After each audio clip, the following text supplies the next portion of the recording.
Hey everyone, it's Karen. So I think I have something about birthdays as far as new reading goals and things like that.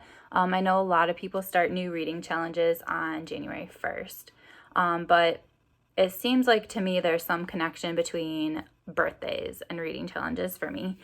So one example is when I turned 30, I started this journal. It's just a blank journal, but I keep track of what I read for that year. So I have this is my 30th birthday and everything that I've read since then.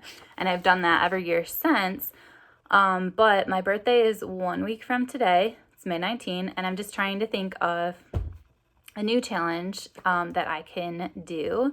And so I've been watching a lot of Jason's videos on old blues chapter and verse, and his wife Kelly too.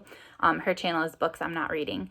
And they kind of have encouraged me to think about the books I already own and doing some sort of a challenge where I only read books from home. I thought Jason started this in January, and I kind of thought about joining him at the 6-month point, so starting in June, but I decided to start for my birthday. So starting May 19, which is next week, Tuesday, I am going to do a year of reading one's own, which means that I will not buy any books and I will read with some exceptions, and I'll read only what I already own.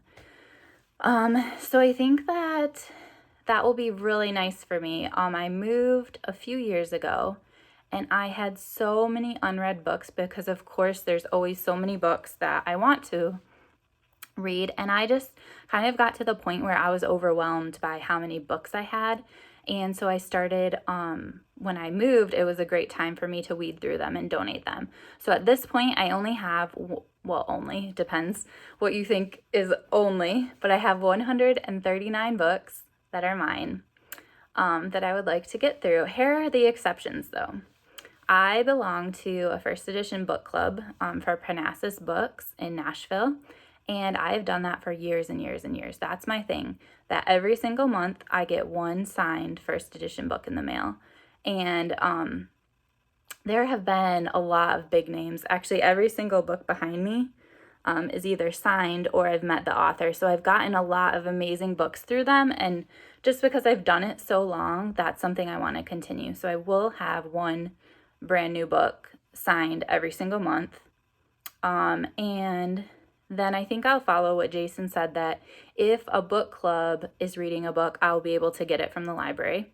And then also I do read for NetGalley. I'm going to stop requesting books from them, but if I've already requested it, I'm going to give myself permission to read it. I know that sounds like a lot of exceptions to this rule of reading what I already own, but I still think for me it's going to be very hard, and I think it will be a really fun challenge. Barbara Kingsolver says things look impossible when you've not done them. And guys, this is going to be so hard for me. I feel like I've purchased at least 20 books since quarantine started. So an entire year without buying books. It's going to be crazy, but I'm really excited. So if you want to do this with me, you should definitely join. The hashtag is a year of reading one's own.